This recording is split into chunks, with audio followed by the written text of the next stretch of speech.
Now let us see the exponential function which is given by f of x equal to a raised to x. Now here a is any constant, that is a is a real constant, so we have to denote a as a real number and it should be positive but not equal to 1, because we'll realize why it is. Let's try to draw the graph of the exponential function. That is, let's consider some sample value, say something like a is 10, so therefore we want to try to draw the graph of 10 raised to x. Now when say x is 0, we know that 10 raised to 0 is nothing but 1, so therefore the graph will cut the y-axis at 1, right?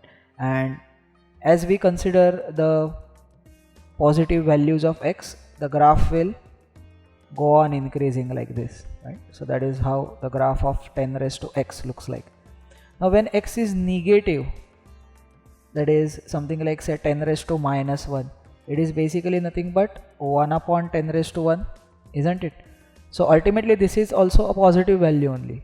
That is, just because x is negative does not make the number itself negative, but it is a positive number.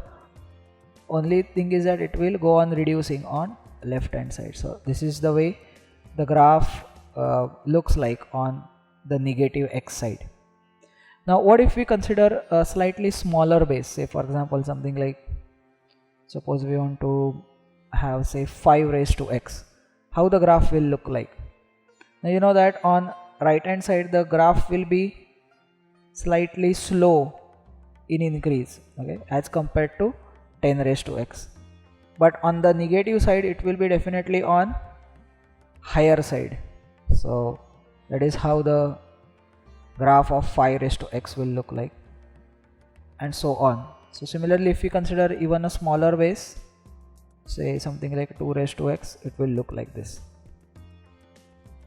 Now here we are talking about the bases which are all greater than 1, but what will happen if base itself is less than 1?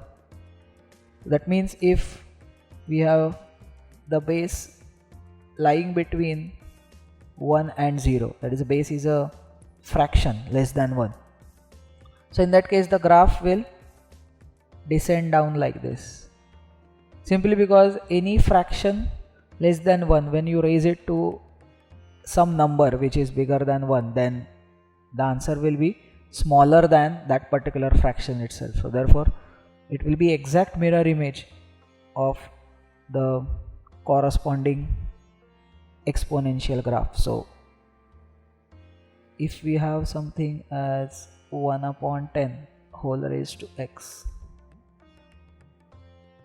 so it will be the mirror image of the graph of 10 raised to x in y-axis, and so on. Okay. So this is how the graph looks like. If we talk about now the domain and range of this particular function, exponential function, so let's see the domain first. By the domain we mean what values of x are allowed. So here we can see that x can have any real number, that means we can have any real value of x allowed. So therefore domain is the set of all real numbers.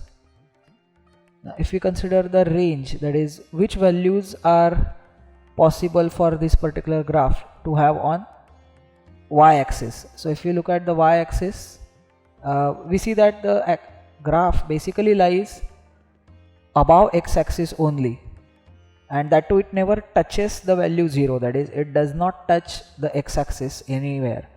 So therefore the range will be nothing but the interval of 0 to infinity, isn't it? And 0 is not to be included. So it is specifically all the positive real numbers, which is the range of the exponential function, right? Now let's go ahead and see another very important function, that is the logarithmic function. Now here the function is defined as log of x to the base a. Now similar to exponential function, here also the base a is supposed to be a real number which is positive but not equal to 1, right? And now if we see the graph of this log, it looks something like this. Okay. So it will basically cut the x-axis at value 1 plus 1, because we know that the log of 1 for any base is always equal to 0, right? Now here also if you see the graph to the smaller and smaller bases, then it will go up on the positive side. So here let's consider that this is log of x to the base 10. Now if we consider a smaller base, then we'll definitely have the bigger value of the index. So therefore, say we consider log of x to the base 5. So the graph will be on the upper side of the graph of the corresponding log with base 10 if we consider x bigger than 1. Whereas if it is x is less than 1, that is between 0 and 1, the graph of log will be below the previous graph. Right, so that is how it looks like. Similarly, we can have any other graph also. Say log of x to the base 3 and so on. Right. Now, it will be interesting to note the relation between logarithmic function and exponential function. That is, here let us quickly see that the logarithmic function looks like this to some base. Let's consider some arbitrary base. Now the exponential function for the corresponding base, if we draw it, it will look like this. Okay? And we can see that these two graphs are actually the mirror images of each other when taken in the line y equal to x. So if we treat the line y equal to x as a mirror, then the graphs of logarithmic function and exponential function will be the mirror images of each other.